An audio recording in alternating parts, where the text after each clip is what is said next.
최근 이재명 대표의 주된 검찰 수사 칼끝은 대체적으로 대북 송금 의혹을 겨누고 있는 걸 겁니다.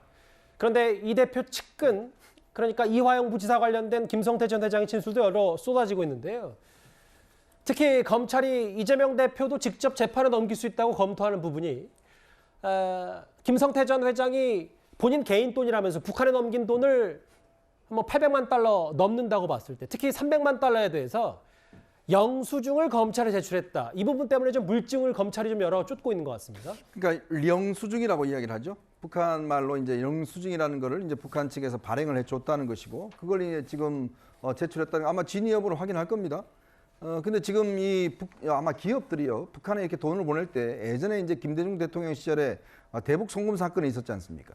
그게 있기 때문에 기업들이 또 대북 제재가 실행되고 있기 때문에 아마 쌍방울 입장에서도 법률가들이나 이런 사람들이 내부에 있을 거 아니겠어요? 당연히 제동을 걸었을 겁니다. 이거 하면 큰일 난다라고 걸었을 텐데, 근데 이제 김성태 전 회장 입장에서는 베팅을 하는 상황이었으니까. 예. 자, 그래서 이제 지금 이걸 물어봤다는 거 아닙니까? 이제 지금 이화영 전 부지사한테 이거 지금 세관에 걸리면 어떡하지? 라고 물었더니 우리 이거 집권하면 국정원이기 때문에 괜찮다. 눈 감아준다. 라고 해서 보내라라고 했다는 거죠. 그러니까 이거는 만약에 이게 사실이라고 그러면 일단 이화영 부지사가 이 자금이 불법 자금이라는 걸 충분히 인지하고 있었다. 이걸 이제 인정하는 것이고요. 예. 과연 그러면 이화영 부지사도 알았는데 이재명 대표는 몰랐을까? 라는 부분에 대한 이제 아마 검찰 수사가 진행될 거로 저는 보입니다. 검찰은 대북 송금 의혹에 관련해서 이재명 대표 기소까지 검토하고 있다. 그런데 오늘 이재명 대표는요, 처음으로 최근에 논란이 됐던 김성태 전 회장과 통화를 했으면 몇 번 했냐, 이 여부에 대해서 구체적인 알리바이까지 공개를 했습니다.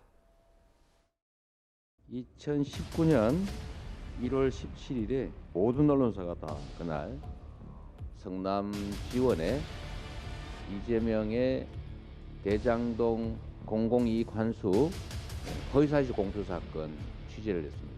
오후 2시부터 6시간 가까이 재판을 하고 8시 가까이 돼서 6시간 만에 재판이 끝났다. 이런 기사가 있습니다.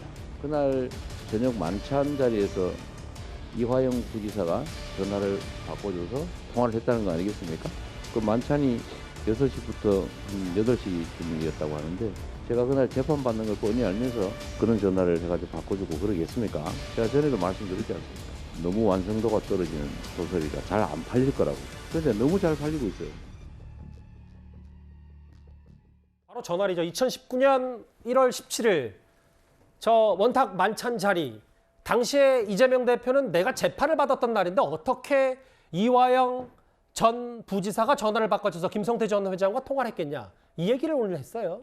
그러니까 재판이 정확하게 시간을 정해놓고 몇 시에 딱 끝난다 이런 건 아니잖아요. 그러니까 장시간이 될 수 있고, 그런데 지금 만찬은 6시부터 8시고 재판은 8시에 끝났다라고 하니까 그런 정황들을 봤을 때 이제 통화가 어렵지 않았느냐 이런 얘기를 하는 건데, 완벽한 알리바이는 사실 되지 않습니다. 뭐 재판이 끝났는지 측근한테 확인을 한 다음에 뭐 이 사안이 중요하니까 통화를 했을 수도 있는 건데, 다만 중요한 거는 지금 통화를 했다라는 주장들 이런 것들도 다 김성태 측의 일방적인 진술이거든요. 그거에 대해서 이런 정황적 알리바이가 있다라고 얘기를 한 거고, 결국은 이런 진술 말고 물증을 좀 잡아내야 되는데, 지금 검찰이 얘기하고 있는 거는 대부분 김성태의 진술에만 좀 많이 의존을 하고 있다. 물론 뭐 영수증 같은 거에 물증도 있지만 그게 또 직접적으로 이재명 대표의 대북 송금이라고 거기에 뭐 써 있는 건지는 제가 모르겠습니다만, 그러니까 이런 것들이 지금 검찰 수사가 조금 일방적으로 진행되고 있다. 이재명 대표는 이렇게 보고 있는 것 같습니다. 예.